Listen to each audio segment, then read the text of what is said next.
Police forces have been using water cannon to push back protesters. Turkey's Deputy Prime Minister has apologized for the excessive force against last week's initial demonstrations in the city. 2 people have died as a result of the violence. Andrew Simmons went to talk to the demonstrators in Istanbul to find out just what is driving the protest movement.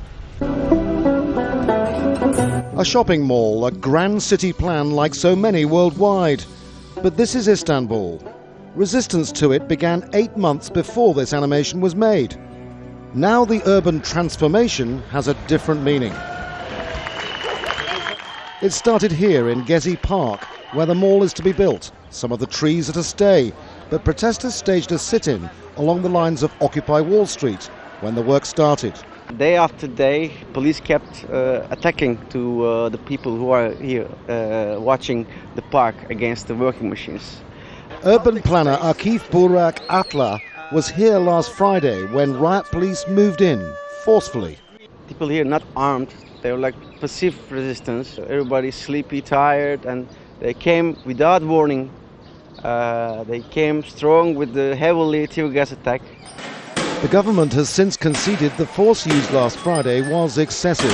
It fueled a vast new layer of protests spreading over the next 48 hours to 67 Turkish towns and cities, including the capital Ankara.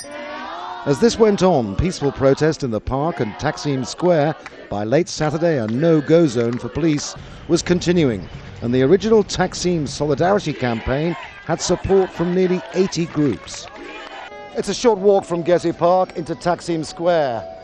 This has a place in the hearts and minds of just about everybody in Istanbul. A place of celebration and also symbolism, both historical and political. Right now, the symbol is this, a wrecked car with a broad spectrum of protest as big as you can imagine. Demonstrations now take in students, human rights activists, NGOs, opposition parties, revolutionaries, the black flags of anarchists and communists. Also individuals wanting to express themselves. Businessman Mert Kiran is one of them.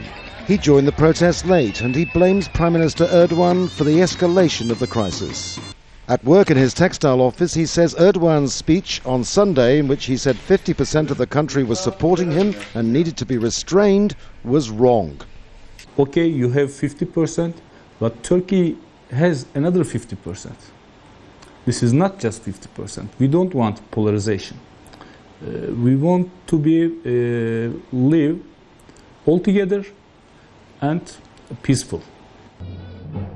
At the heart of it, many believe it's about the style of government. The project itself is not that bad, but that's my opinion, and people have other opinions. The problem is that the government did not talk to people who have different ideas.